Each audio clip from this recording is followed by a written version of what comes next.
Bismillahirrahmanirrahim. Assalamualaikum warahmatullahi wabarakatuh. Bersua dalam berita perdana malam ini, saya Muhammad Noh Johari. Saya Umi Masitas Osman. Berita-berita utama malam ini.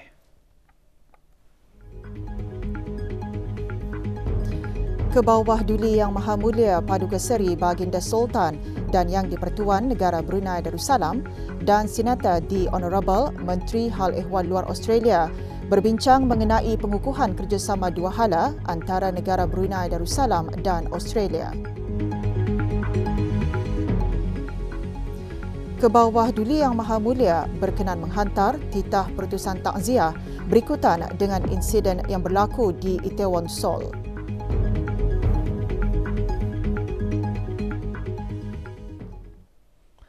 Kebawah Duli Yang Maha Mulia Paduka Seri Baginda Sultan Haji Hassan Al-Bolkiah Muizzaddin Wad Daulah Ibni Almarhum Sultan Haji Omar Ali Saifuddin Saadul Kariwaddin, Sultan dan Yang di-Pertuan Negara Brunei Darussalam petang tadi berkenan menerima menghadap Senator The Honourable Penny Wong, Menteri Hal Ehwal Luar Australia yang mengadakan lawatan ke negara ini selama 2 hari. Majlis menghadap berlangsung di Istana Nurul Iman. Hubungan rapat negara Brunei Darussalam dan Australia telah lama terjalin sejak bulan Mei 1984 dengan kedua-dua buah negara bekerjasama secara meluas dalam bidang perdagangan dan pelaburan, tenaga, akuakultur dan pertanian dan pertahanan. Menyertai bersama Senator The Honourable Menteri Hal Ehwal Luar Australia pada majlis menghadap Tuan Yang Terutama Luke Arnold, Pesuruhjaya Tinggi Australia ke negara Brunei Darussalam. Semasa majlis menghadap Kebawah Duli Yang Maha Mulia dan Senator The Honourable Menteri Hal Ehwal Luar Australia berbincang mengenai pengukuhan kerjasama dua hala antara negara Brunei Darussalam dan Australia.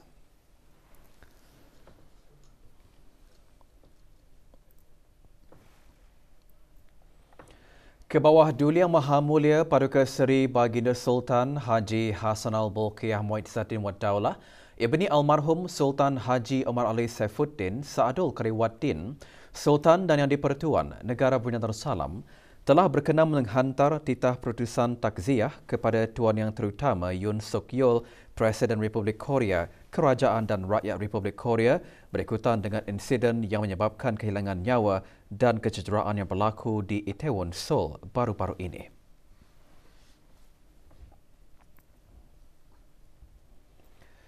Jumlah kes COVID-19 yang dilaporkan di negara Brunei Darussalam dalam masa 1 minggu kebelakangan menunjukkan peningkatan dengan kadar purata harian kes pada minggu lalu 485 kes sehari berbanding 437 kes sehari pada minggu sebelumnya. Sebanyak 41,068 keputusan ujian ART telah dimuat naik ke aplikasi BruHealth dalam masa 1 minggu dengan 8.2% daripadanya adalah positif. Menteri Kesihatan semasa sidang media COVID-19 petang tadi di Dewan Al-Afiah, Kementerian Kesihatan juga mengungsikan 3 kes berada di dalam kategori 4 iaitu memerlukan bantuan oksigen dan di bawah pemantauan rapih. Yang Berhormat Datuk Seri Setia Dr. Awang Haji Muhammad Isham bin Haji Jaafar turut mengongsikan kadar liputan vaksinasi COVID-19 di negara ini kekal di tahap yang tinggi dengan 78.6% daripada keseluruhan rakyat dan penduduk yang telah mendapatkan dos ketiga vaksin dan 10.8% telah mendapatkan dos keempat. Sebanyak 459 kes baru telah dilaporkan, iaitu 453 kes hasil ujian ART dan 6 kes adalah hasil dari 62 ujian makmal RT-PCR yang telah dilakukan dalam masa 24 jam yang lalu. Sementara itu, trend kes influenza dan jangkitan serupa influenza ataupun influenza-like illness (ILI) pada minggu lalu terus menunjukkan penurunan. Walau bagaimanapun, keadaan trend jangkitan masih belum kembali sepenuhnya ke paras normal. Orang ramai adalah diingatkan untuk terus berwaspada dan mengambil langkah-langkah pencegahan seperti mengasingkan diri jika mengalami tanda-tanda jangkitan dan mengelakkan dari tempat-tempat yang penuh sesak. Segera berjumpa doktor jika tanda-tanda jangkitan berterusan atau semakin teruk dan dapatkanlah suntikan influenza khususnya bagi mereka yang berumur 60 tahun ke atas dan mereka yang mempunyai masalah-masalah kesihatan. Semasa sidang media, Menteri Kesihatan juga mempelawa orang ramai untuk terus menyertai cabaran 20 bilion langkah bersama yang kini sedang berjalan dan disasarkan untuk dicapai pada penghujung tahun ini. Orang ramai diingatkan untuk mengemaskini langkah mereka dalam aplikasi BruHealth setiap hari dengan menekan punat ciri BN on the move dalam aplikasi BruHealth masing-masing. Marilah kita sama-sama mencapai 20 bilion langkah bersama dan menuju ke arah gaya hidup yang lebih sihat. Teruslah bergerak untuk kesihatan, setiap langkah adalah penting. Potensi keadaan cuaca aktif dijangka berlaku sehingga 2 November. Perincian mengenai bahan beritanya seketika nanti.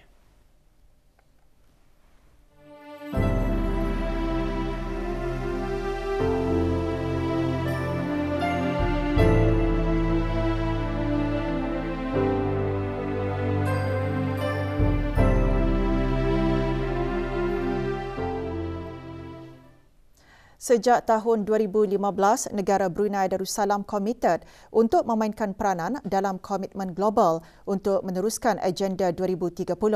Salah satu mesej utama yang ditekankan dalam laporan kajian kebangsaan secara sukarela negara Brunei Darussalam VNR yang pertama yang dibentangkan secara maya di Forum Politik Peringkat Tinggi mengenai pembangunan mampan SDGs pada tahun 2020, iaitu Brunei akan mencapai matlamat pembangunan mampan sejajar dengan wawasan Brunei 2035. Yang berhormat Datuk Seri Setia Dr. Awang Haji Muhammad Amiliu bin Abdullah, Menteri di Jabatan Perdana Menteri dan Menteri Kewangan dan Ekonomi kedua berucap demikian semasa bengkel VNR kedua bagi negara Brunei Darussalam pagi tadi. Perasmian bengkel diadakan di Dewan Teater Jabatan Perdana Menteri. Our immediate action to strengthen data capacities has been fruitful with a strong partnership with the United Nations Economic and Social Commissions for Asia and the Pacific. We are now developing SDGs priority indicators for Brunei Darussalam, which will soon be uploaded into a data repository system called SDG Tracker. Majlis diteruskan dengan pelancaran akaun Instagram rasmi SDGs_Brunei yang akan menjadi salah satu platform media sosial yang digunakan untuk berkongsi pembangunan negara dalam SDG. Bengkel selama 3 hari membincangkan usaha Whole of Nation termasuk cabaran dalam pelaksanaan SDGs. Juga hadir timbalan-timbalan Perdana Menteri di Jabatan Perdana Menteri.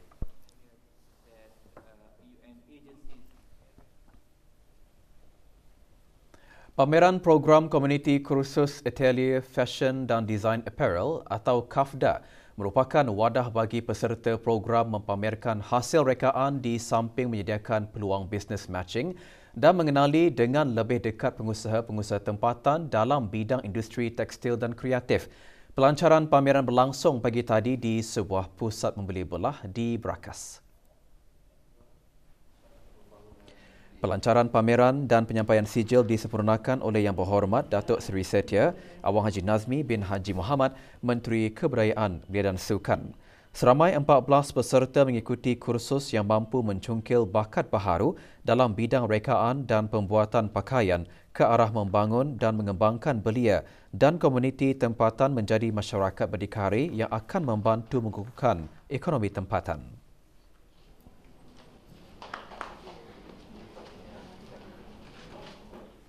Selepas kursus ini, saya harap akan dapat mengeluarkan lagi produk dari kursus ini seperti textile design, pembuatan baju atelier fashion yang jarang ada di Brunei. Saya boleh belajar mendalami bahagian design dan cara untuk menjahit, jenis-jenis mesin yang digunakan untuk membuat pakaian inilah. Pameran KAFDA disertai 4 syarikat tekstil di bawah program inkubator PPB yang diperkenalkan sejak tahun 2020. Pameran ini akan menjadi platform dalam melahirkan individu kreatif yang berkecimpung dalam bidang keusahawanan secara inklusif khusus dalam bidang industri pakaian tempatan untuk dipamerkan.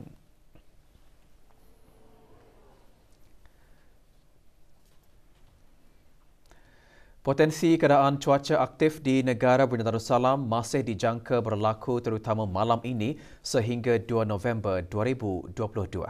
Ia disebabkan keadaan cuaca negara Brunei Darussalam masih berada di fasa peralihan monsun dengan kesan angin tempatan mempengaruhi cuaca harian negara.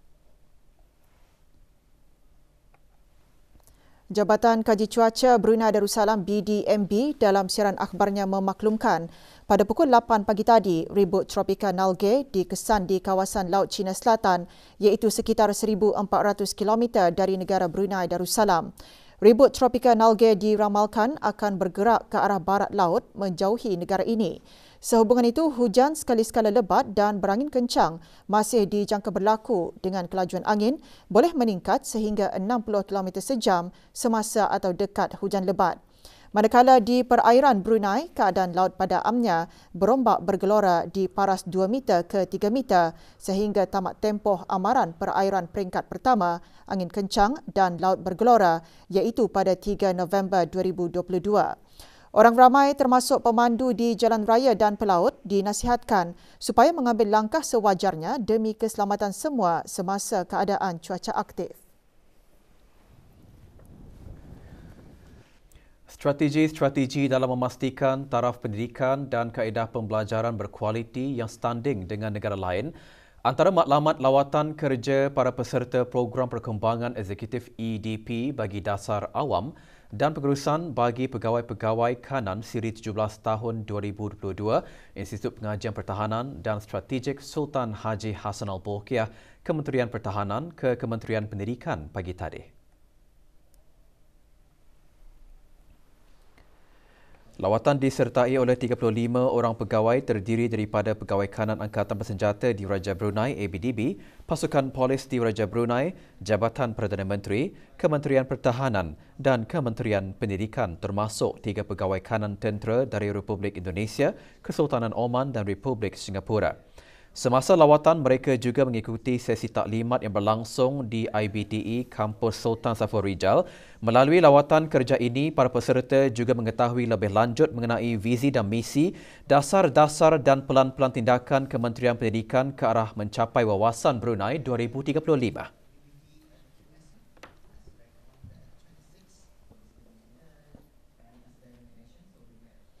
Pusat Pendermaan Darah Hospital Raja Isteri Pengiraan Anak Saleha menerusi Jabatan Perkhidmatan Makmal meneruskan lagi kempen derma darah sepanjang minggu ini.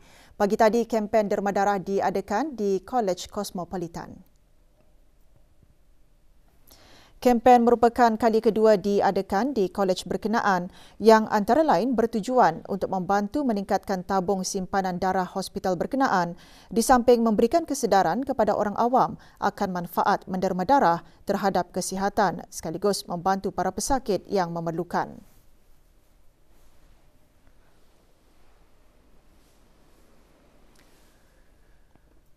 Dua buah premis perniagaan didapati melanggar Akta Kawalan Harga Penggal 142 semasa pemeriksaan bersepadu diadakan pagi tadi di Pasar Neka Kuala Belait dan premis-premis perniagaan di daerah Belait.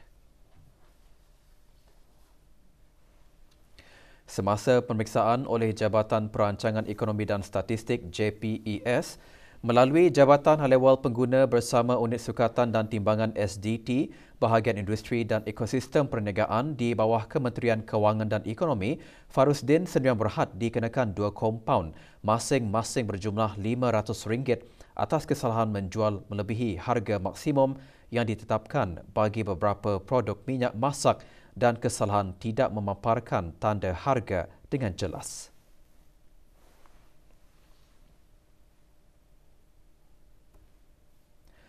Manakala syarikat Jaya Hypermart Sdn Bhd diberikan satu notis amaran atas kesalahan menjual melebihi harga maksimum yang ditetapkan bagi beberapa produk minyak masak dan susu tepung anak damit. Manakala pihak unit SDT mengeluarkan satu notis penyitaan ke atas pemilik alat sukat dan timbang atas kesalahan mansuh pendaftaran. Alat tersebut dirampas selaras dengan Akta Sukatan dan Timbangan 1983 Penggal 151 Peraturan-Peraturan Penelitian 1994 Bab 3-1 dan -2. Sementara 2 notis peringatan diberikan kepada 2 syarikat atas kegagalan mempamerkan tanda berat bersih ke atas produk-produk berbungkus.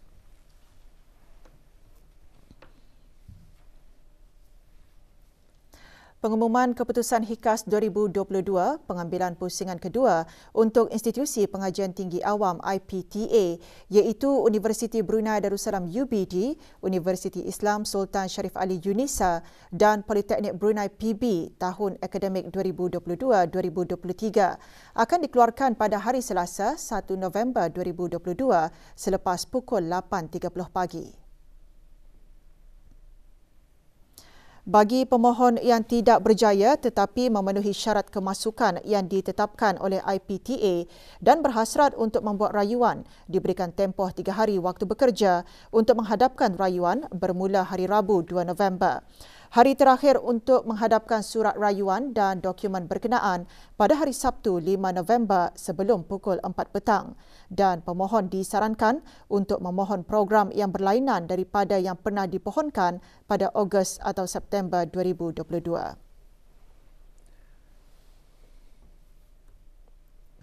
Majlis Paralimpik Brunei Darussalam kini giat menjalankan pemilihan atlet-atlet Paralimpik untuk mewakili negara Brunei Darussalam ke Sukan Para ASEAN 2023 di Kemboja.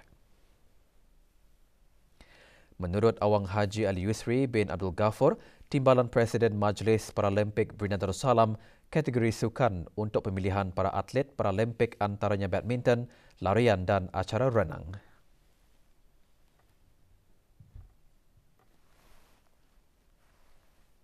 Ada 76 anak-anak yang telah mendaftar di para konsulan Brunei Darussalam. Jadi kami tidak menghadkan kepada siapa saja, pentingnya lah pencapaian. Harapan saya mereka ini akan terus berusaha dan tidak pernah jemu, dan yang penting ialah kekuatan mental dan fizikal mereka untuk terus berjuang mewakili negara. Skuad bola sepak Brunei Darussalam akan menentang Timur Leste dalam pusingan kelayakan Piala AFF Mitsubishi Electric 2022 (AMEC 2022) yang akan diadakan dalam 2 perlawanan di Belapan dan Padang, Kompleks Sukan Negara Hassanal Bolkiah Brakas. Perlawanan pertama dijadualkan berlangsung pada 5 November ini bermula pada 3.45 petang, manakala perlawanan kedua dijadualkan pada 8 November pukul 2.30 petang. Makluman tersebut dibuat oleh Persatuan Bola Sepak Brunei Darussalam FABD dalam sidang media. Pasukan yang menang akan beraksi dalam peringkat kumpulan AMEC 2022 yang dijangka bermula pada 20 Disember 2022 hingga 16 Januari 2023. Antara yang hadir, Awang Morni bin Zakaria dan Awang Bujang bin Haji Japar, ahli-ahli Exco. Tiket perlawanan akan dijual pada harga RM10 seorang dengan 200 pembeli pertama akan mendapat barangan FABD eksklusif. Penjualan tiket akan bermula dari 3 November ini. FABD dalam pada itu menyeru orang ramai, khususnya peminat bola sepak, untuk terus memberikan sokongan kepada skuad negara.